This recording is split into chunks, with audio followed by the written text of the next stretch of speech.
terobosan baru kan, bisa dibilang begitu? Ya, memang ini baru, penemunya adalah Profesor Dr. Slamet Widianto. Beliau ada di grup kami. Jadi ini kami menjembatani para akademisi ini ya, para akademisi ini dengan sekarang kita mengundang investor untuk mau menanamkan modalnya untuk di bidang beras dan padi ini ya. Karena kita modalnya adalah intellectual capital. Kita perlu financial capital terutama untuk bikin industri. Investasinya memang sekitar 16 miliar lah gitu ya. Kita sudah bikin fondasi artinya untuk bikin industri ini. Kita cari lokasinya sudah, kita sumber bahan bakunya sudah, kemudian sistem manajemennya kita sudah bangun, project manajemen dan sebagainya. Pasar kita sudah jajaki. Sekarang tinggal investor financial capital yang mau masuk ke dalam bidang baru ya, produk baru sama sekali baru ini. Saya tes ke beberapa investor, tanggapannya sebenarnya cukup positif. Dalam artian gini, mereka menganggap ini produk yang sangat bagus karena ini izin dan sebagainya, tetapi mungkin ngambil resikonya karena ini produk baru. Nah, itu yang masih challenging sebenarnya. Challenging ya, kita insya Allah akan mendapatkan seseorang yang memang berani berinvestasi di sini karena ini memberikan banyak sekali manfaat ke depan, dan ini adalah staple food, bahan pokok. Sekali kita bisa masuk, itu akan panjang kan, panjang bisnis ini akan panjang. Sama juga air lah, air mineral dulu kan juga orang tidak tahu air mineral, pertama kali juga tidak mudah menerimanya, tetapi air mineral kan setiap hari diminum, sama ini akan setiap hari dimakan. Jadi moga-moga saya optimis nanti akan ada dapat investor yang punya visi misi sosial juga, di samping memang bisnis ya, ini dijalankan secara bisnis supaya continue kan, supaya berlanjut produk ini ke pasaran.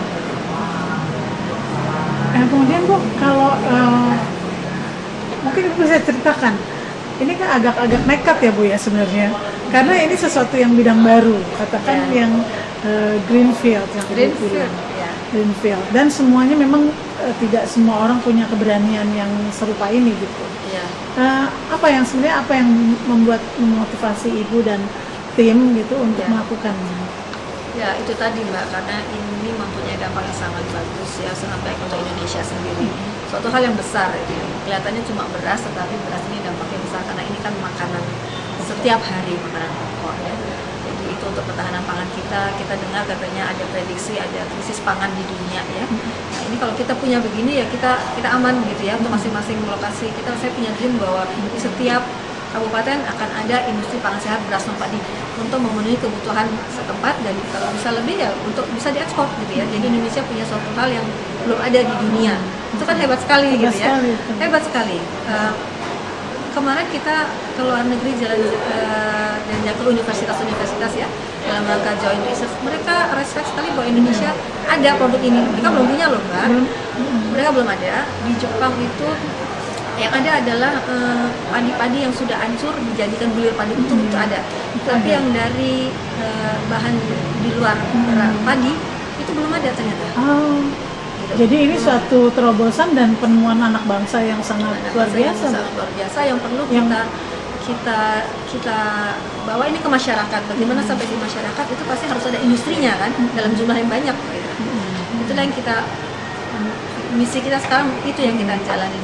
Semoga kita diridhoi oleh Allah karena ini untuk masyarakat luas ya, untuk kesehatan juga.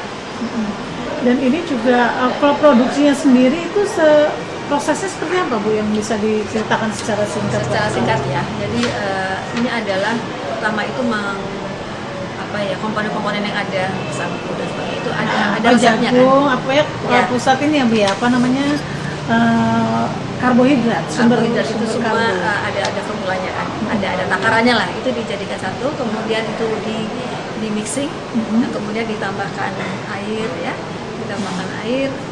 di ini lagi, sebenarnya simpel sekali, diuleni gitu ya, diaduk lagi adonannya. Kemudian kalau itu kita mau menambahkan apapun itu, mineral, vitamin apapun, kita bisa melakukan fortifikasi istilahnya. Itu untuk membuat beras ini tidak hanya beras standar, tetapi juga ada fungsi-fungsi lainnya, ada tambahan manfaat lainnya, bisa ditambahkan serat dan sebagainya ya.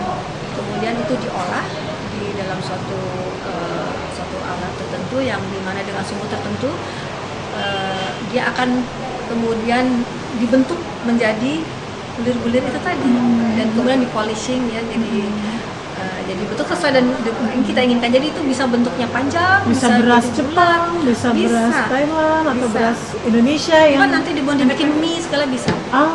Jadi memang ini bisa dibuat untuk segala bentuk.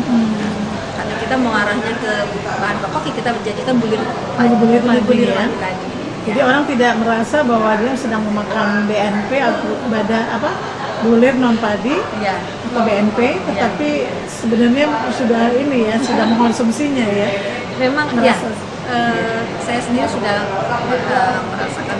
malah memakannya setiap hari.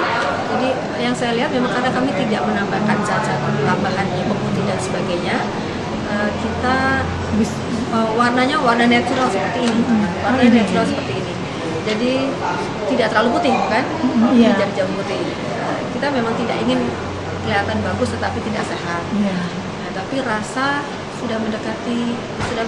Jadi saya rasa penerimaannya orang mau coba, insya Allah, apalagi tahu manfaatnya, rasa enak di badan, insya Allah saya sih optimis saja Indonesia bisa.